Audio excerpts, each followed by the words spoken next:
Stock footage is defined by dictionary.com as film. You know what? You clicked on this video because you wanted to see my favorite piece of stock footage. And so, I'm just going to show you. Here it is.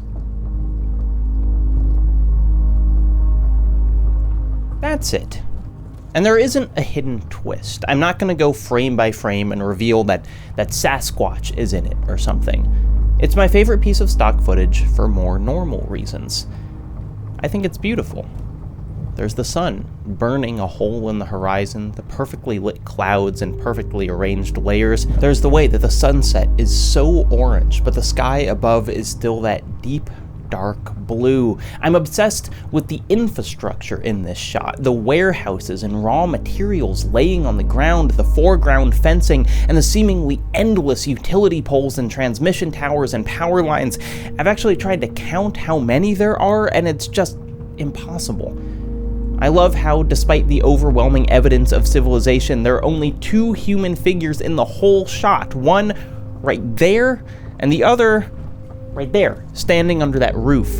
And maybe most of all, I love how unlike most stock footage it is. My favorite part of the whole thing is the camera movement, the jostle and shake, the surprising zooms in and out.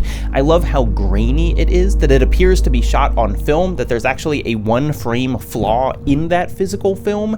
This 40-second clip is the one thing that stock footage almost ubiquitously is not: memorable.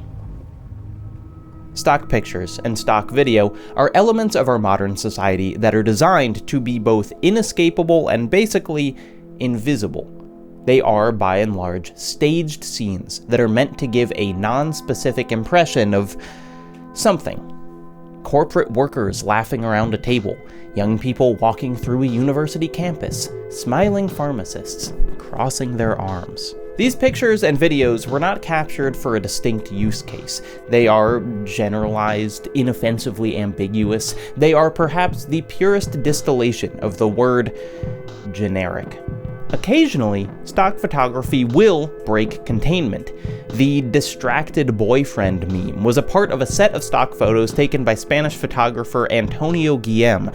Dark stock photos is a slightly forgotten meme format of its own, with a large part of the humor being, in what situation would a person need to buy a stock photo of this? Sometimes, the image itself doesn't have to be particularly distinctive as long as it pops up enough times. One such example is the Everywhere Girl, a woman named Jen Kind, who, after modeling for a single stock photo shoot, has had her image published countless times. They Don't Want to Die, A Journey into Suicide, Up Close with Jesus, After Homeschool, 15 homeschoolers out in the real world, Backpacking with God, The College Student's Guide to Eating Well on Campus, her and that little hat on half the self-published books in existence. Let's study Corinthians. This is the danger of stock photography. You could end up everywhere, or maybe even worse, in just one place. What if you end up as the worst person you know who just made a great point? But outside its mimetic uses, my guess is the average person never thinks about stock photography at all. I certainly didn't for the first 22 years of my life. It was only when I started working my first office job as a research assistant, where I was tasked with recruiting people to clinical trials, that I learned the terrible truth. My boss told me I could go get some images from Getty, so I went there and searched happy diverse students on campus. Oh no, I thought. Oh no, here it was, the entire visual language of corporate communication, the Rosetta Stone for every company website I had ever been to. Financial advisor doing a meeting with a mid-adult couple at home. Senior foreman in glasses pointing with finger and giving task to young printing specialist at factory. Man, selfie in bathroom, mirror with muscle in home for results, shirtless or profile on web in morning. And it's not like I thought every website had their own photographer and went out and took their own pictures for every article. I had just never really thought about it at all. Paul Frosh, one of the few scholars who's devoted a significant amount of writing to stock photography, describes it as such. Stock photographs are, by and large, the kind of images we notice only peripherally as we flick through magazines, pass by billboards, glance at publicity brochures, and traverse windows, websites, and screens on our mobile devices. Forming an overlooked but enveloping visual environment, they are the wallpaper of consumer culture. Designed, in other words, to give nothing more than a vibe. To have your eyes slide right off the image and onto the call to action of the advertisement. Except, if you have ever tried to pick out a wallpaper for your own space, you know that this ubiquity is not an asset. How the hell are you supposed to decide between all of these options, so many of which are designed to be just fine? There are 323,005 results for happy, diverse students on campus, and they are all equally bland. And the most creative stock photos instead fall into the same category as the loudest wallpaper, stuff that certainly catches your eye, but is far too specific to put up on the walls. Distinctiveness is often a detriment. Antonio Guillem, who took the distracted boyfriend picture, says that particular image, which is pretty eye-catching, sells a couple hundred times a year. He has another picture, the same woman from the meme, blithely smiling at the camera, and that one has sold more than 13,000 copies. At my office job, I often ended up with the most vapid possible option. Pencils on a desk, computer using youth, close-ups of shaking hands. I didn't want people's attention on the photos. I wanted them to read my words, begging them to please sign up for our study. Any kind of distinctive photo might have distracted from that mission. Now, many years later, in my somehow more and less professional YouTube career, I also use stock photography all the time. But the use case is a little different. For some of my videos, sourcing footage is easy. Talking about a game, I'm going to show that game. Talking about a movie, take a wild guess. But as my topics veer more and more into the abstract, there are fewer easy examples of what to show on screen. This is also why I am visually present in more of my videos now. If you have me to look at, then there's a little less pressure to put together thrilling footage for like a discussion about data storage. Visual variety is necessary though, to keep you engaged, because I actually make these to be watched and not listened to like a podcast. No offense. And so, especially for these less visually obvious topics, I need lots and lots of B-roll footage. In a perfect world, I might shoot all the B-roll in my videos myself. I would love to have the aesthetic cohesion of my hands on the camera for every little piece of video. But that's an unrealistic expectation. For one, making a video every month would make it a little tricky to, I don't know, go to Chichen Itza or render footage of an asteroid. And two, I don't really know how to use a camera that well. I have like 2 lenses. I mostly film on a tripod locked to myself. I have never done a time-lapse or nature photography or visual FX. This is part of the pitch of stock photos and videos. They are essentially borrowing the talent and work of an existing artist to bolster your own project. I actually remember once I saw this post of a guy who was mad at the Aquaman poster because it used the stock photo of a shark. And it's like, what is your expectation, my guy? The poster designer gets a scuba license? That it's not legit unless they took all the pictures of the sharks themselves? But, somewhat paradoxically, the thing I find myself doing most often while seeking out stock footage is looking for something, anything, that doesn't look like stock footage. In video, the glossiness of stock visuals is even more aggressive.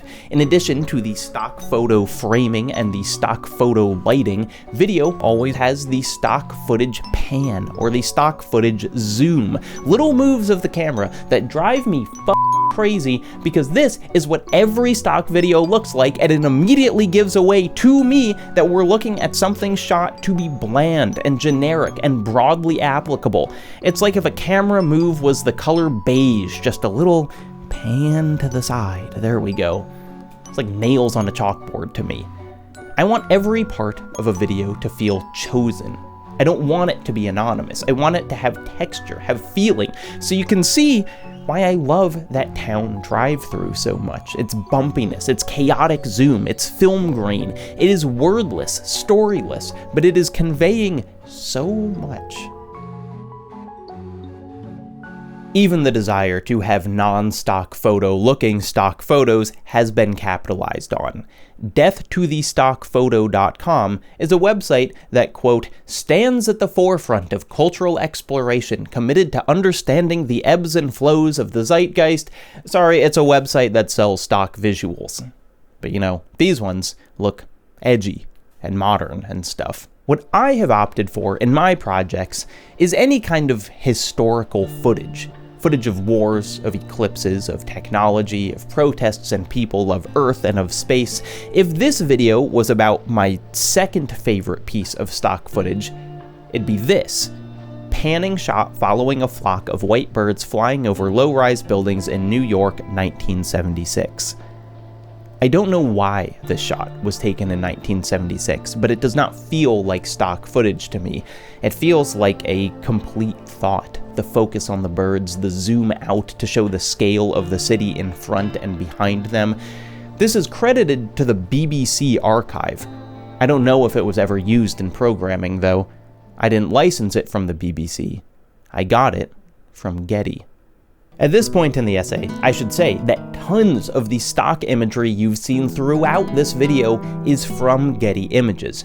For the average person, licensing a single photo or video from Getty can cost hundreds, if not thousands of dollars. I am very lucky in that Nebula has a deal with Getty where I can download footage for significantly less. But in any case, since I'm getting all this footage from them, a relevant question is, what exactly does Getty own? Well, they own a lot of other photography collections. For one, many of the previous biggest players in stock photos, iStock, Unsplash, Corbis, ImageBank, are now owned by Getty, their footage collections consolidated under the same roof. Within and around all those acquisitions are hundreds of other collections. When I was sourcing footage for my Nuremberg video, clips came from the Hearst newsreel, Paramount, Path newsreels, the Sherman Grinberg Library, but really, they all came from Getty. I have footage from even further back as well, of World War I and Zeppelins and book printing, and that's from Getty too. Should I have bought all these videos from there? Many of these examples have entered the public domain by now. Many were taken by the federal government. There's tons of footage from NASA on Getty Images, which it is happy to sell you, even though all that footage is available for free from the Library of Congress. This has actually been the subject of a lawsuit where a company named 6.5 sued Getty for allowing users to license at extreme cost these photos and videos which are clearly in the public domain. The lawsuit included the fact that Getty seemed to claim copyright over all the material in its library, including the public domain stuff. The lawsuit was dismissed, the court deciding in favor of Getty. There's no law against suckering people into paying for free stuff, apparently. Why have I paid for historical footage from Getty then? Basically because of convenience. Because the public domain version of this footage is often really hard to track down or watermarked by some other jokester or under layer after layer of bureaucracy websites. Because it's easy to search here and it comes in decent quality. Getty Images is a system designed precisely for the current hellish iteration of the internet. Yes, everything on Earth may be technically available online, but finding any of that stuff is made more and more difficult every day because the tools for exploring it are controlled and curtailed by a handful of companies with near infinite power. Search engines are now hallucination machines, government websites have been defunded into the ground, but every image ever taken is still available to you at a cost. And this is just one of the multitude of storms that Getty has survived on the buoyancy of its stacks of dollars. Does that metaphor work? In the days of the early internet, stock footage nearly democratized. Smaller companies sprung up, offering individual, previously amateur photographers the chance to sell their own work without contracting with a behemoth like Getty. Today, a significant number of those microstock websites have been acquired by guess who? Similarly, in the 2010s, Getty responded to people obtaining high-res stock photos without paying for them by offering an alternative. It made millions of photos free to embed on any website, provided, of course, those websites allowed Getty to gather data on all visitors and run ads without compensation to the website owner. But even these critiques, which could basically apply to the ownership of any digital goods under our current economic system, may belie a more fundamental criticism of stock imagery. Frosh says that it's easy to view it as the perfect bad object. He writes, "The critical scholar stands awestruck, overwhelmed by the purifying urge to expose its invisibility and deconstruct its seeming banality. On a fundamental level, one could see it as a betrayal of the essential character of the photograph, demeaning photography itself as a resource for public critique by reducing it to a machine for producing stereotypes." Because stock photography is designed to be so function agnostic, designed to slot into any corporate slideshow, website, or compliance training, a good stock photograph could be defined as one that is not about its subjects at all. These people do not exist in any way other than the impression or stereotype the viewer already has attached to them. Mid-adult couple, man, selfie, and bathroom mirror. And this proclivity to create stereotypes is pulled into even sharper relief in context of the doomsday shadow hovering above all stock photography right now. Sorry. Generative AI. While Gen AI threatens virtually every creative field, it's hard to think of an example of an industry where the threat is more existential than stock visuals.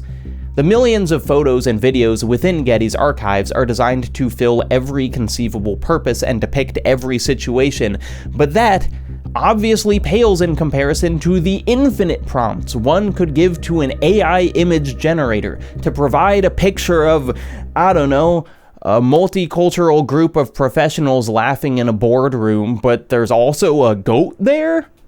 Random! Many of the critiques leveraged at AI imagery do already apply to much of stock footage.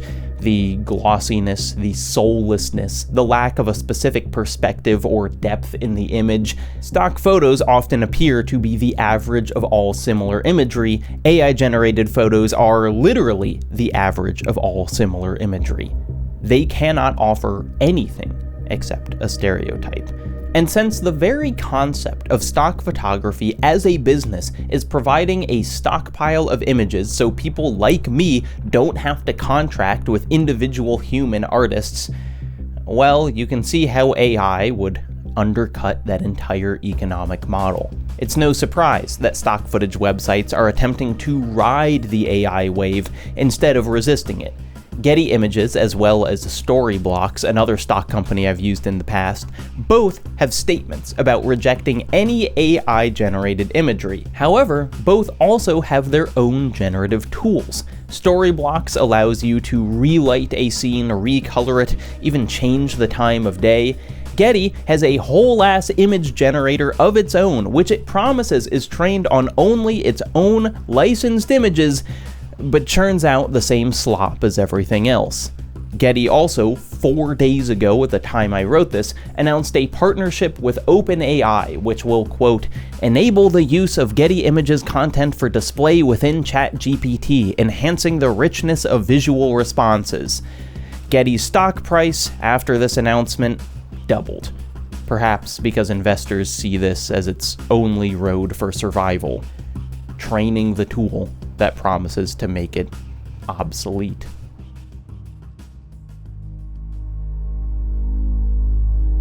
I first ran into my favorite piece of stock footage 5 years ago, when I was making my essay, Time Loop Nihilism. Most of that video centers on games or films, media that provided ample video substance for me to put on screen. But at the end of that essay, I wanted to talk about Nana Kwame Ajayi-Brenyah's short story, Through the Flash, which is simply text on a page with no adaptations or illustrations. And so, I turned to stock footage. Through the Flash is a story about a small town going through a time loop, a loop that ends every day with a beautiful and terrible nuclear sunset that obliterates everyone and everything. Each person in the town stands and watches the light rush towards them. I can't remember exactly what I searched on Getty Images. I think it might have been as simple as town sunset, and there it was. I was immediately enthralled for all the reasons I've previously spelled out. I loved, in context of the story, that the camera seems to be struggling to see the light, that it's continuously obscured by everything in the foreground. I didn't care that the clip was labeled sunrise instead of sunset. There even was a little poetry, a story about personal growth framed by a sun rising instead of vanishing. And in editing with the clip, timing the music and the text effects and everything as best I could, it became synonymous with the story, and thus the theme for me. This is Through the Flash, is obliteration and resurrection, is what it looks like to try and be better. I have thought about using this footage on many more occasions. Looking back through my videos, I was initially surprised how infrequently it actually made it into the final product. But it makes sense. In tying itself so closely to the story I used it for, the themes I attached it to, the video ceased to serve that infinitely malleable, infinitely generic role that stock footage so often positions itself in. It gained meaning, a depth of metaphor. To me, it became specific. And as it gained specificity, I was seized by another question. Who originally took it? This is too intentional, too textured to be some automatic capture by a Google Earth car or something. A person had hands on the camera here. So let's investigate. The shot, as saved on my hard drive, is just called Town Drive-Through 2. Its actual name on Getty Images is Side POV Small Town at Sunrise, Odessa, Texas HD stock video. Well, that's something. Actually, already way more specific than most stock footage. A real location, Odessa, Texas, a city of about 100,000 people. Now, the metadata. It was uploaded on August 18th, 2011. Categorized as Small Town America, the video is actually one of a series. I've shown several of them, all, quote, side POV of Odessa, Texas. And it's credited to Universal Studios. Huh. Like, dun, da, da, da, da, da, da. Universal Studios? Yes, actually. As of 2020, Getty Images has exclusive license to the Universal Studios film library. In one way, that gives me a lot of information. In another way, that's 32,253 stock videos that are all credited to the same author, one of the biggest film production companies on the planet. Shit. This is solvable, though. Universal Studios stock footage library still exists as a separate entity from Getty, and they have a contact us form, which is just an email to a guy named Bill Paxton. Worth a shot. Now let's get more creative. The shot was filmed in Odessa, Texas. Has Universal made anything there? How about just any movies that have been shot in Odessa? Maybe if we get a list of... Oh? An email back from Bill Paxton? Hi, Jacob. The shot is an outtake from the feature film Friday Night Lights. Thank you for your inquiry. Sincerely, Bill Paxton, Head Librarian, Universal Film Library. Well, there goes my big plans for my big search. Bill Paxton, no relation, you miraculous man, from complete mystery to an answered question. This, my favorite piece of stock footage, is an outtake that was originally shot for the 2004 Peter Berg film Friday Night Lights, based on the Bissinger 1990 book preceding the NBC TV show by 2 years. And so I watched Friday Night Lights, and oh my god, here it is! Not the exact shot, as stated, this is an outtake, but this camera style, the shaky verite eye out the side of the car, the look of the surrounding city and its buildings, this is the same person filming. Here is the intentionality. Friday Night Lights is a movie about a high school football team in Odessa, Texas. It is basically a tragedy. Every character in the movie is so inextricably bound to this 1 year of football that when the sport fails to give them a lifelong purpose, they crumble like sand. The all-star running back who tears his ACL in the first game and realizes he can't do anything else, the fullback whose abusive dad lives in the toxic runoff of his own high school experience, every player lives under a sort of town-wide panopticon, unable to escape the impossible expectations they've been saddled with. The feeling of the film, bizarrely for a sports movie, is basically trapped.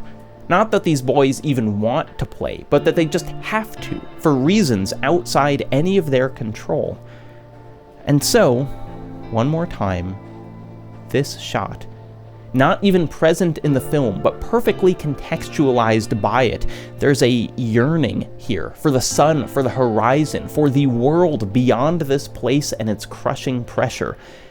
There are more shots actually in the movie, of Odessa from a car window, more literal, more obvious in their usage and their narrative purpose, but this is still my favorite.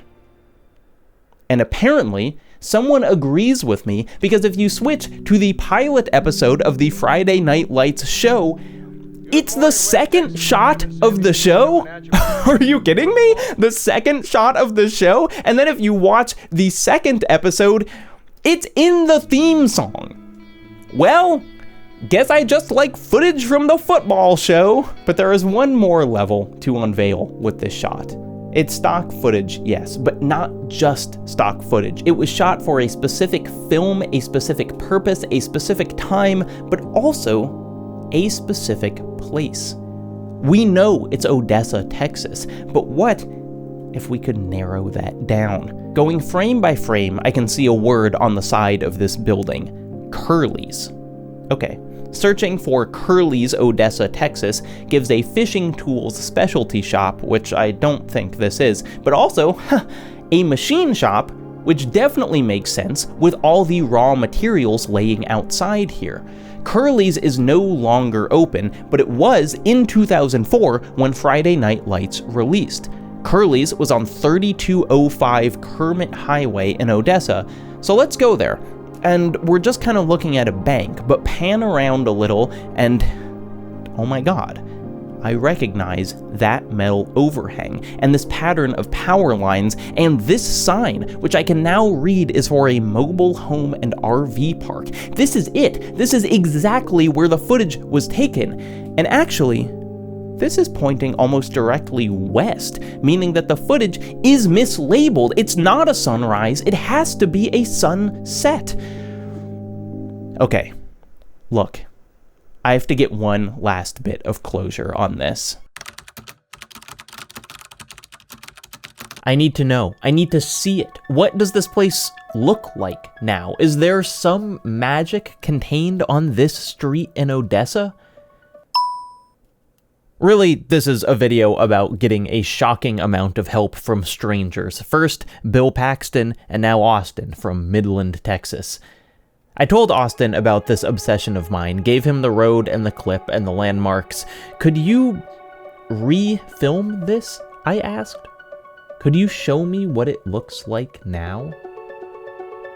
And Austin delivered like I've never seen anyone deliver.